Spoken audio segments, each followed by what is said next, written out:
In Venezuela, President Nicolás Maduro reiterated his denunciation of the USAID's financing of the extreme right wing to destabilize peace in the country. Argentina's Chamber of Deputies approved a project promoted by the ultra-right-wing government of Javier Milei to proscribe former President Cristina Fernández de Kirchner. And the Israeli army committed 270 systematic humanitarian violations in Gaza after ceasefire began.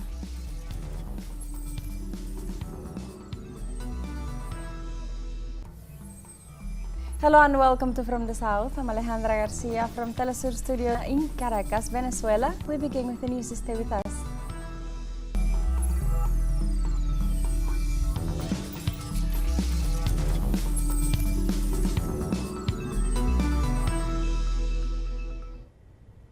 Venezuelan President Nicolás Maduro reiterated Wednesday his condemnation of USAID's financing of the extreme right to undermine peace in the country.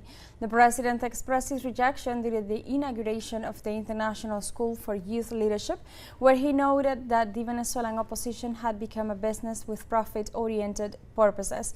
During the event, Maduro also welcomed the meeting held by Russian President Vladimir Putin and his counterpart Donald Trump, where they agreed on strengthening their nations' bilateral relations. The Bolivarian president stressed the need to create a multipolar world where the right of the peoples of the South to exist is respected.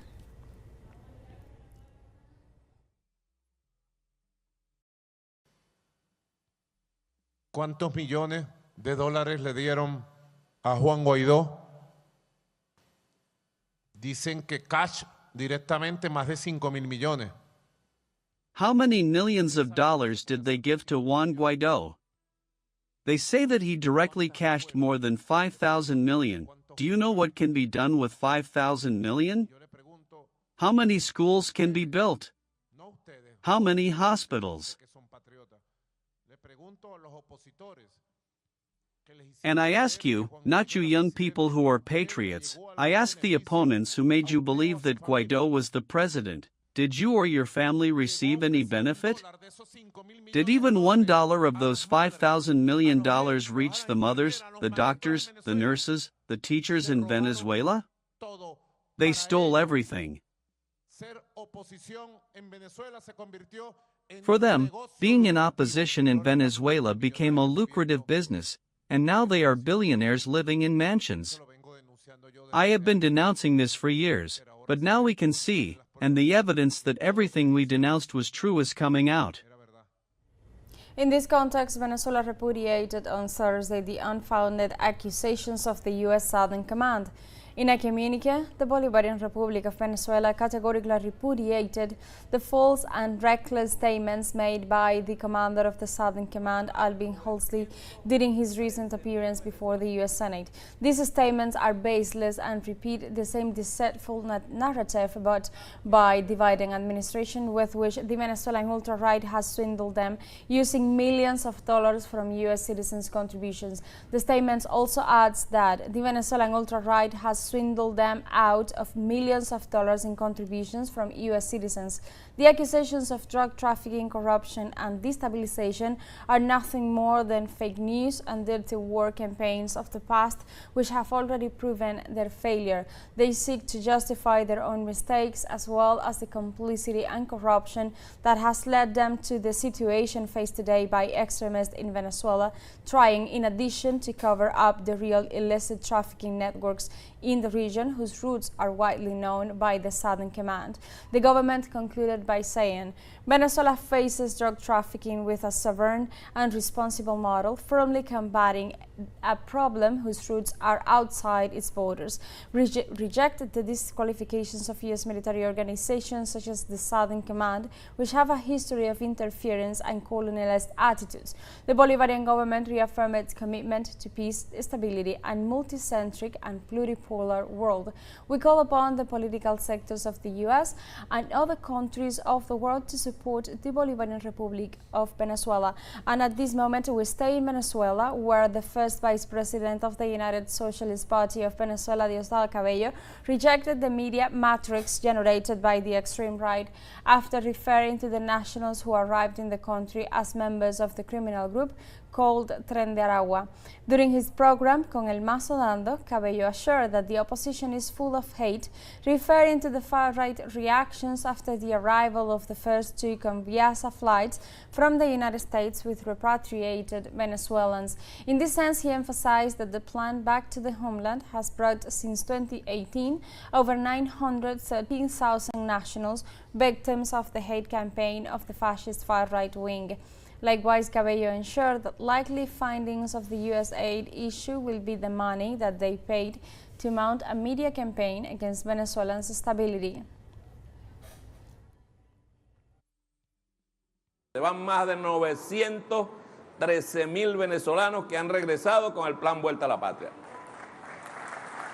Over 913,000 Venezuelans have returned with the Back to the Homeland plan, who were victims of a huge media campaign, a huge campaign without precedent, a perverse campaign designed and executed. Today, I guarantee you that as soon as the topic of the USAID is gleaned a little, there will be the money that was paid so that this campaign against Venezuela would be directed by Ravel. He stole half of the money, I'm sure, or a little more, but that must be where the money came from. The Organization of Petroleum Exporting Countries, OPEC, reported that Venezuela surpassed the production of 1 million barrels per day in January. According to the OPEC report, the nation reached an average of 1,031,000 barrels of crude oil. In this sense, these figures represent an increase in production of 33,000 barrels per day, which means an upsurge in hydrocarbons in spite of the blockade and sanctions faced by the country. It is worth noting that in December 2024, Venezuela registered a production of 998,000 barrels per day.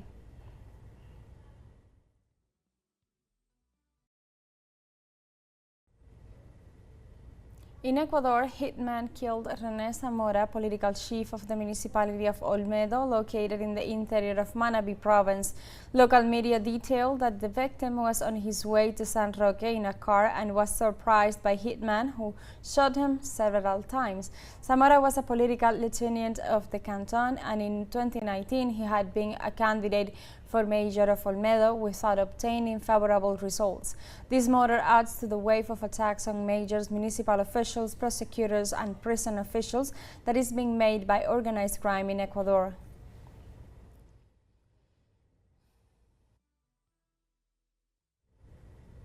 In Haiti, several refugees from the town of Kenskov remain sheltered in a school as criminal groups continue to lay siege. The population of Kenskov, a commune high above the Port-au-Prince metropolitan area, continues to suffer the consequences of terrorist attacks that took place 15 days ago, claiming at least 150 lives. Local authorities stated that criminal groups have been murdering and setting fires to homes and schools. The International Organization for Migration reported in 2024, and so far in 2025, the number of displaced Haitians has tripled, exceeding 1 million people, more than half of them minors.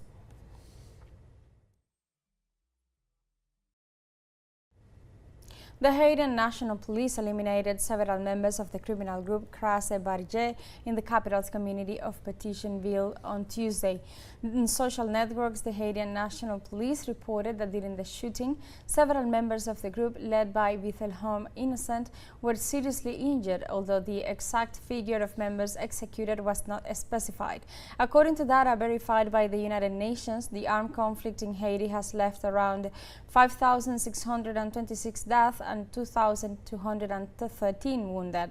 For several years, the capital area has been marked by the criminal operations of the Crase Barrier, who imposed their law by means of intimidation and violence.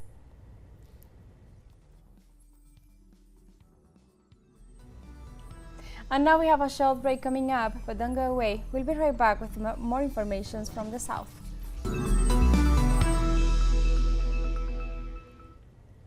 Welcome back to From the South.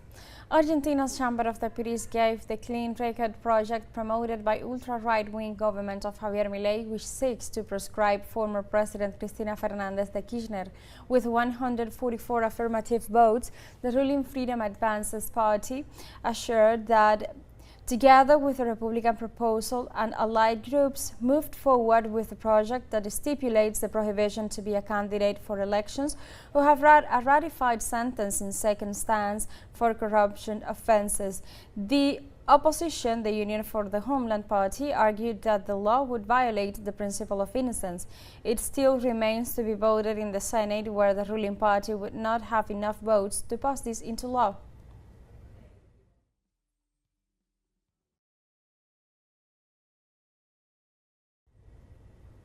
In other informations, in Paraguay, the Ministry of Health issued an epidemiological alert due to an increase in cases of pertussis in the first weeks of 2025.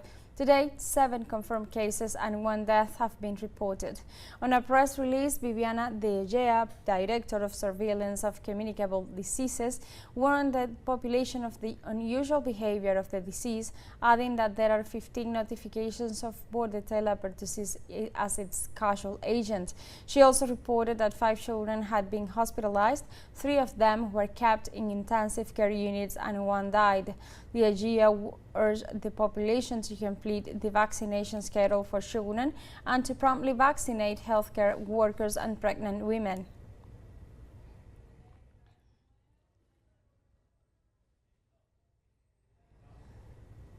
In Rio de Janeiro, a fire broke out at a carnival costume factory in which 21 people had been injured, 12 of them seriously. The fire started at about 7:30 local time on Wednesday. Firefighters reported that 21 people had been rescued from the upper floors of the burning building. The Secretary of Health informed that the injured were taken to 5 hospitals, where most of them were treated for breathing issues due to the inhalation of toxic gases. Authorities briefed that the fire was under control, but its causes are still unknown, so an investigation is still underway.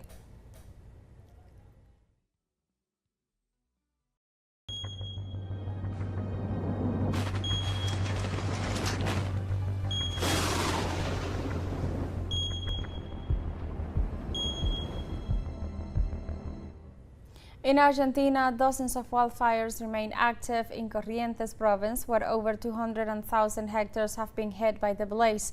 The Association of Rural Societies of Corrientes argued that fire outbreaks have damaged grasslands, pine forest and crop fields located in the sparsely populated rural areas. The National Institute of Agricultural Technology reported that so far in 2025 in Corrientes, fires have devastated just over 94,000 hectares, which represents 1.1% of the entire surface area.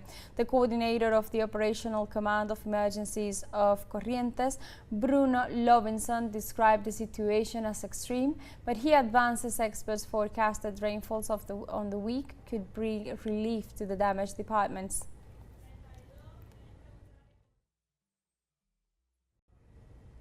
Australia braces for the arrival of Cyclone Celia and announces closure of schools, airports and mining activity. The country's meteorological department said that Celia is expected to reach Category 5 and that there could be very heavy rainfall and destructive wind gusts.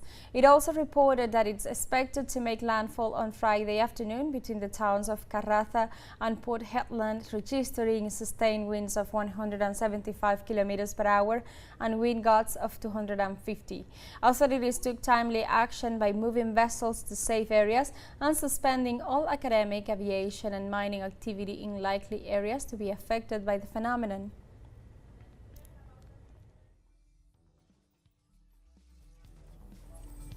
We have a second short break coming up, but don't go away. We'll be right back with more informations.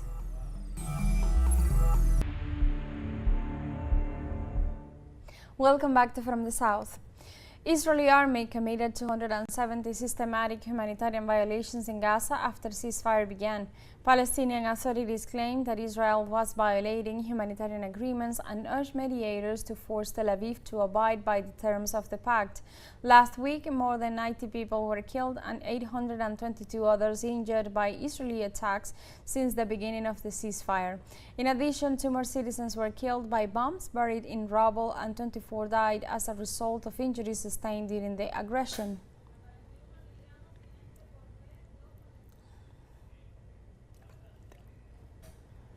For its part, the Israeli army has destroyed 85% of the water and sanitation facilities in the Gaza Strip during the 15 months of its aggression against the territory. The Palestinian government warned that as a result of this situation, the coastal enclave is suffering a serious crisis in the sector, which is home to more than 2 million people. In addition, the paralysis of the sewage treatment plant is exposing the population to numerous epidemics and diseases.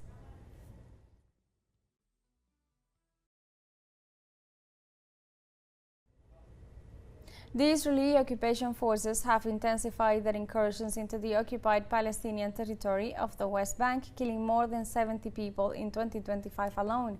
The city of Tulkarem and the surrounding refugee camps have been the target of Zionist attacks for 18 consecutive days, causing extensive material damage and heavy losses. The United Nations organization revealed that at least 40,000 Palestinians have been forced to leave their homes since the beginning of 2025 as a result of the Israeli bombardment and siege. In this context, the governor of the neighboring city of Jenin, Muhammad Jahar, denounced illegal detentions and said that the damage caused by the Israeli bulldozers in the last 3 years is estimated at more than $3 billion.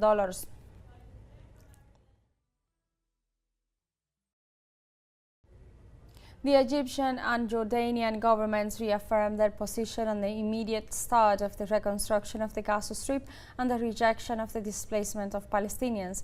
Both countries reiterated their positions, including the crucial need to fully implement the ceasefire agreement, continue the release of prisoners, and facilitate the delivery of humanitarian aid to the area. They also expressed the need to put an end to the genocidal and displacement practices of the Israeli occupation forces against the Palestinians in the West Bank. They also reaffirmed their willingness to work with the United States to achieve a just and lasting peace in the Middle East, and stressed that they remain firmly opposed to the forced transfer of Palestinians.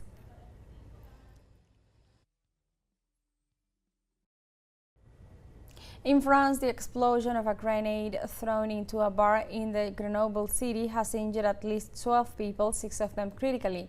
The Grenoble public prosecutor François Touret-Decoussi said he had no clues as the origin of the attack or details of the assailant, although he ruled out a priori that it was a terrorist attack. For his part, the public prosecutor Christophe Barrette announced that the assailant was in possession of a Kalashnikov assault rifle, which was apparently not used. In case of emergency, the mayor of Grenoble, Eric Piolle, announced that the hospital had activated its emergency plan in order to take care of the wounded.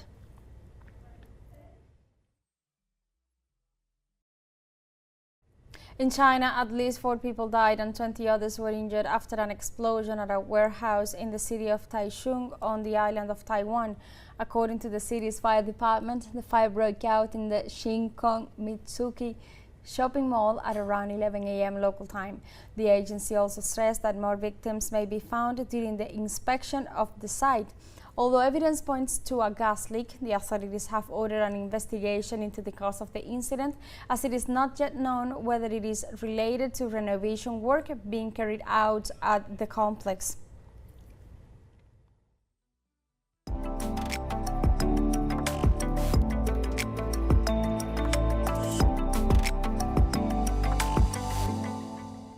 And China celebrated the Lantern Festival 2025 that is full of cultural expressions and lights.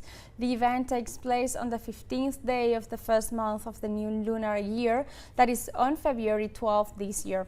Activities are held in all domestic provinces with dazzling thematic light displays using lanterns in the shapes of dragons, snakes, and other figures. People attend to folkloric performances, fireworks shows, and an exhibition of traditional costumes of different Chinese ethnics. The festival also includes Jiangxiao, a traditional Chinese dessert made of glutinous rice balls, which is a round shape represent integrity and family unity, while its sweet filling symbolizes the promise of a joyful and prosperous year.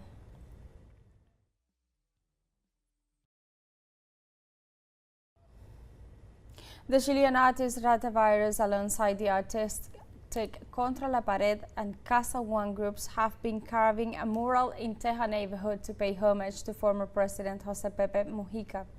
They are using the various unique technique for the mural, which measures around 25 square meters, containing the image of Mujica, together with his phrase, "To stop fighting is to stop dreaming."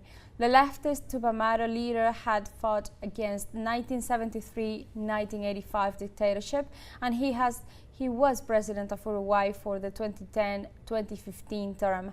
Nowadays, the 89-year-old former guerrilla is suffering from esophageal terminal cancer. Therefore, the artists were willing to tribute him alive.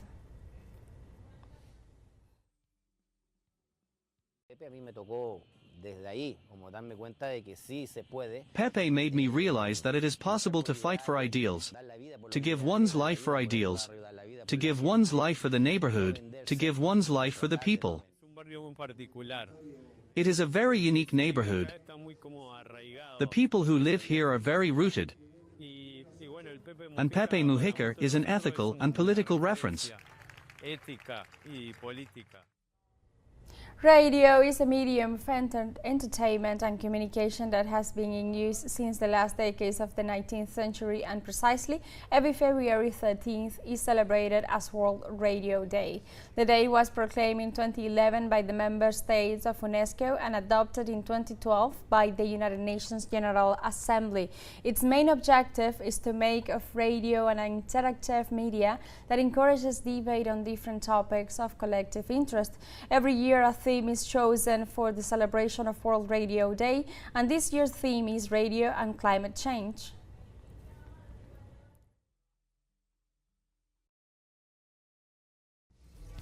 And we have come to the end of this news brief, but remember you can find this and many other stories on our website at telesurenglish.net.